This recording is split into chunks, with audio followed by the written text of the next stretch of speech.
ಏನು ಎಲ್ಲರಿಗೂ ನಮಸ್ಕಾರ. ಚಾಮರಾಜ ಜಿಲ್ಲಾ ಸಾಮೂಹಿಕ ನಾಯಕತ್ವದ ಕರ್ನಾಟಕ ರಾಜ್ಯದ ಹಸಿರು ಸೇನೆ ಕಾರ್ಯಕರ್ತರಿಗೆ ನಮಸ್ಕಾರಗಳು. 2ನೇ ತಾರೀಕು ಜೂನ್ 2ನೇ ತಾರೀಕು ಏನು ಜಿಲ್ಲಾ ಮಟ್ಟದಲ್ಲಿ ಒಂದು ಸಭೆಯನ್ನು ಕರೀತಾ ಇದ್ದೀವಿ. ಅಲ್ಲಿ ಏನು 13ನೇ ತಾರೀಕು ಫೆಬ್ರವರಿ 13ನೇ ತಾರೀಕು ಲೆಕ್ಕಪತ್ರಗಳನ್ನ ಕೊಡ್ತೀವಿ ಮತ್ತು ಚಾಮರಾಜನಗರ ತಾಲೂಕಿನ ಪದಾಧಿಕಾರಿಗಳು ಮಾಡ್ತೀವಿ. ಜೊತೆಗೆ ಅವತ್ತು ಜಿಲ್ಲಾಧಿಕಾರಿಗಳನ್ನ ಭೇಟಿ ಮಾಡ್ತೀವಿ. ಅವತ್ತು ಒಂದು ಸಾಂಕೇತಿಕವಾಗಿ ರಸ್ತೆ ತಡೆ ಚಳುವಳಿ ಇದೆ.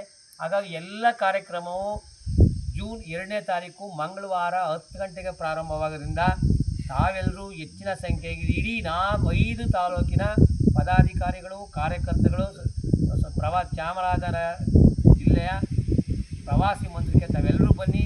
ಎಲ್ಲರೂ ಏನಾದ್ರು ನಿಮಗೆ ಕ್ವಶನ್ಗಳು ಸಮಸ್ಯೆಗಳಿದ್ದರೆ ಎಲ್ಲರೂ ಮೊದಲೇ ನಮ್ಮ ವಾಟ್ಸಪ್ ಗ್ರೂಪ್ಗೆ ಇಂಥವು ಸಮಸ್ಯೆ ಅಲ್ಲಿ ಬಂದು ಆ ಸಮಸ್ಯೆ ಈ ಸಮಸ್ಯೆ ಅನ್ಬೇಡಿ. ಅವತ್ತು CO DC ಎಲ್ಲರನ್ನೂ ಭೇಟಿ ಮಾಡೋದ್ರಿಂದ ನಿಮ್ಮ ಸಮಸ್ಯೆಗಳನ್ನು ಮೊದಲೇ ವಾಟ್ಸಪ್ ಗ್ರೂಪ್ಗೆ ಹಾಕಿ ಅದ ನಂತರ ನಾವು ಚಳುವಳಿ ಯಾವ ಥರ ರೂಪಿಸಬೇಕು, ಯಾರನ್ನ ಭೇಟಿ ಮಾಡಬೇಕು ಮತ್ತು ಲೆಕ್ಕಪತ್ರಗಳೇನು ಮತ್ತು ಏನೇನು ಸಮಸ್ಯೆಗಳಿದೆ ಎಲ್ಲವನ್ನು ಅಲ್ಲಿ ಸುದೀರ್ಘವಾಗಿ ಚರ್ಚೆ ಮಾಡೋಣ. ಚರ್ಚೆ ಆರೋಗ್ಯಪೂರ್ಣವಾಗಿರಲಿ. ಹಾಗಾಗಿ 2ನೇ ತಾರೀಕು ಮಂಗಳವಾರ ಜೂನ್ 2ನೇ ತಾರೀಕು ತಾವೆಲ್ಲರೂ ಚಾಮರಾಜನಗರ ಪ್ರವಾಸಿ ಮಂದಿರಕ್ಕೆ ಬರಬೇಕು ಎಂದು ತಮ್ಮಲ್ಲಿ ಕೇಳಿಕೊಳ್ಳುತ್ತೇನೆ. ನಮಸ್ಕಾರ.